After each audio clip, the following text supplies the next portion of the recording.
Hello student, welcome to let's know chemistry channel. आज मैं आपको बताऊंगी अबाउट अबव प्रिंसिपल। देखिए, इससे क्या होता है कि हम इलेक्ट्रॉनिक कॉन्फ़िगरेशन बहुत इजीली लिख सकते हैं। तो हमारा जो अबव प्रिंसिपल है, इसमें हम क्या करते हैं, एक लोअर एनर्जी से हायर एनर्जी लेवल की तरफ इलेक्ट्रॉन की क्या करते हैं, फिलअप करते हैं। जिसमें क्या होता है, देखिए अबव प्रिंसिपल हमें क्या बताता है कि how to write electronic configuration, कि किस तरीके से आप इलेक्ट्रॉनिक कॉन्फ़िगरेशन को लिख सकते हो। तो देखिए होता क्या है, इसमें हम एनर्जी लेवल को क्या करते हैं, अरेंज करते हैं। देखिए यहाँ पे आप 1s में इस तरीके से करेंगे, 2s, देन आप इस तरीके से पहले क्या करिए, एरो लगा लीजिए, ठीक है। इस तरह से आपने क्या करा, एरो लगाया, क्लियर। ये क्या है, ये एक तरीके से इलेक्ट्रॉनिक कॉन्फ़िगरेशन हम फिल कर रहे हैं। किस तरह से कर रहे हैं, तो ये है आपका लोअर एनर्जी से हायर एनर्जी लेवल की तरफ हम इलेक्ट्रॉनिक कॉन्फ़िगरेशन फिलअप कर रहे हैं, ठीक है।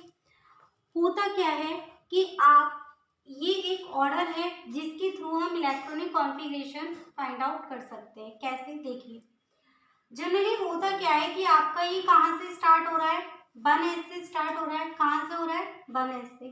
तो सबसे पहले आप 1s लिखिए, देन देखिए 2s, उसके बाद आप 2p पर आ जाइए, 3s, 3p, 4s, फिर आप 4s के बाद कहाँ आ जाएंगे, 4s के बाद आपको 4p पर ना आकर एनर्जी लेवल के थ्रू आपको कहाँ आना है, 3d पर आना है। कहाँ आना है आपको, 3d पर आना है। देन आप 4p पर आएंगे, देन आप 5s पर आएंगे। फिर आप देखिए 5s से आप कहाँ जाएंगे, 4d पर जाएंगे। कहाँ जाएंगे आप, 4d पर जाएंगे। फिर आप 5p पर आएंगे, क्लियर।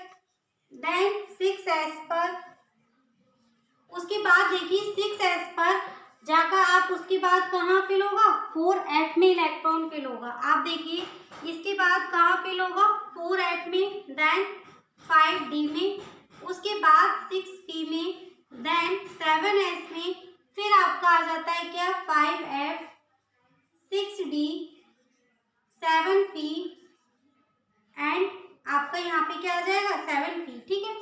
इस तरीके से इलेक्ट्रॉन के फिलअप जो होते हैं वो इस तरीके से होते हैं, ठीक है। एक चीज और कि किस में कितने इलेक्ट्रॉन मैक्सिमम फिल हो सकते हैं, तो ये चीज देखिए आप, अगर देखा जाए तो s ऑर्बिटल में आप कितने इलेक्ट्रॉन फिल कर सकते हैं, 2, क्लियर। p ऑर्बिटल में आप फिल कर सकते हैं 6, देन आप d ऑर्बिटल में फिल कर सकते हैं 10 एंड f ऑर्बिटल में आप इलेक्ट्रॉन फिल कर सकते हैं 40। यानी कि ये क्या होता है, एक तरीके से ऑर्डर होता है कि किस में हम कितने इलेक्ट्रॉन क्या कर सकते हैं, फिल कर सकते हैं। देखिए ये था एक रूल, लोअर एनर्जी से हायर एनर्जी लेवल की तरफ आपको क्या करना है, इलेक्ट्रॉन की फिलिंग करनी है। अब बात आती है कि कुछ एग्जाम्पल। तो एग्जाम्पल देखिए, मान लीजिए आपके पास है क्या, सोडियम है। इसके लिए हमें एटॉमिक नंबर पता होना चाहिए। तो सोडियम का एटॉमिक नंबर कितना होता है, 11 होता है। कितना होता है, 11। तो जैसा कि मैंने बताया एनर्जी लेवल के थ्रू क्या होता है यहाँ पे कि 1s में कितने फिल हो जाएंगे आपके, 1s में आ जाएंगे 2, क्योंकि 2 ही आ सकते हैं। 1s के बाद आता है 2s, 2s में भी कितने आएंगे आपके, 2 आएंगे। फिर क्या आता है आपका 2p, 2p में कितने आ सकते हैं, 3, 6 आ सकते हैं। 2p के बाद देखिए आपका क्या आ रहा है, 3s आ रहा है। क्या आ रहा है आपका, 2p के बाद आपका जो आ रहा है दैट इज 3s। अब देखिए पहले आप ये देख लीजिए 11 एटॉमिक नंबर है। कितना एटॉमिक नंबर है आपका, 11। अब आप फिल करते करते ये ना भूल जाना कि कौन सा मतलब इलेक्ट्रॉन जो है ज्यादा फिल ना हो जाए या फिर इलेक्ट्रॉन कम फिल ना हो जाए। तो देखिए यहाँ तक हो कितने गए, 2 + 2 4 एंड 6 10, यानी 10 इलेक्ट्रॉन तो आपके फेल हो गए। टोटल कितने हैं, 11। 1 इलेक्ट्रॉन बचा और आपको पता है कि एस में कितने आ सकते हैं, ओवरऑल 2 आ सकते हैं। तो जो 1 बचा है वो आप इसमें फिल कर दीजिए, ठीक है। ये किसका कॉन्फ़िगरेशन हो गया? ये कॉन्फ़िगरेशन हो गया आपका सोडियम का अकॉर्डिंग टू अभाव प्रिंसिपल। अभाव प्रिंसिपल क्या कहता है? लोअर एनर्जी से हायर एनर्जी लेवल की तरफ आप क्या करिए? इलेक्ट्रॉन की फिलिंग करिए, ठीक है। सेकंड देखिए, मान लीजिए मैं बात कर लेती हूँ किसकी? कैल्शियम की। किसकी बात की है? कैल्शियम का कितना एटॉमिक नंबर होता है? 20। क्या करेंगे आप? फिल कीजिए 1s2 2s2 2p6, ठीक है, 3s2 3p6। यहाँ देखिए आप 3s2 की 3 गैस के बाद क्या आ रहा है? 3p आ रहा है, तो p में कितने आ जाएंगे? 6। 3p के बाद क्या आ रहा है आपका? 4s आ रहा है, तो आप देखिए यहाँ फिल कीजिए आप 4s में कितने आ सकते हैं? 2। जैसा मैंने अभी बोला आपसे कि फिलिंग करते करते आप ये भी देख लीजिए कि नंबर कितने हो गए हैं। 2 and 2 4 6 10 to 12 6 18 to 20 हो गए आपकी। यानी कि इसमें क्या हो गया आपका?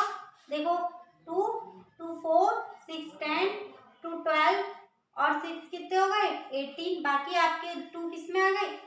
इसके 4s के अंदर, क्लियर। तो इस तरीके से क्या करना है आपको? इलेक्ट्रॉनिक कॉन्फ़िगरेशन फाइंड आउट करना है। इसी तरीके से आप और भी एलिमेंट्स का अगर आपको एटॉमिक नंबर पता है तो आप क्या कर सकते हैं? उनकी इलेक्ट्रॉनिक कॉन्फ़िगरेशन फाइंड आउट कर सकते हैं। जैसे एक एग्जांपल और देखिए आप, यहाँ पर ये देखिए स्टैंडियम। स्टैंडियम डी ब्लॉक का 21 एटॉमिक नंबर होता है। इसे कैसे फिल करेंगे? 1s2 2s2 2p6 3s2 3p6 4s2 4p 4s2, ठीक है।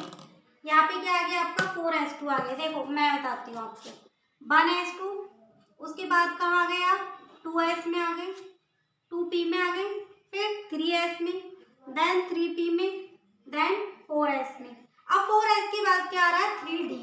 तो आप क्या करिए? 3d लिखिए। अब आप क्या करिए? इसके साथ साथ इलेक्ट्रॉन को भी काउंट करिए, कहीं इसके नंबर ज़्यादा तो नहीं हो गए। देखो कैसे, 2 2 + 2 4 6 10 to 12 6 18 18 to 20 और है कितने? 21, यानी 1 बचा।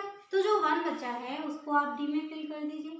तो आपका क्या हो गया? ये स्टैंडियम का इलेक्ट्रॉनिक कॉन्फ़िगरेशन हो गया। ओवरऑल आपने क्या देखा? ये कि जो इलेक्ट्रॉन की फिलिंग हो रही है वो लोअर एनर्जी से हायर एनर्जी लेवल की तरफ हो रही है। यही हमारे किसने बताया था? अभाव ने बताया था।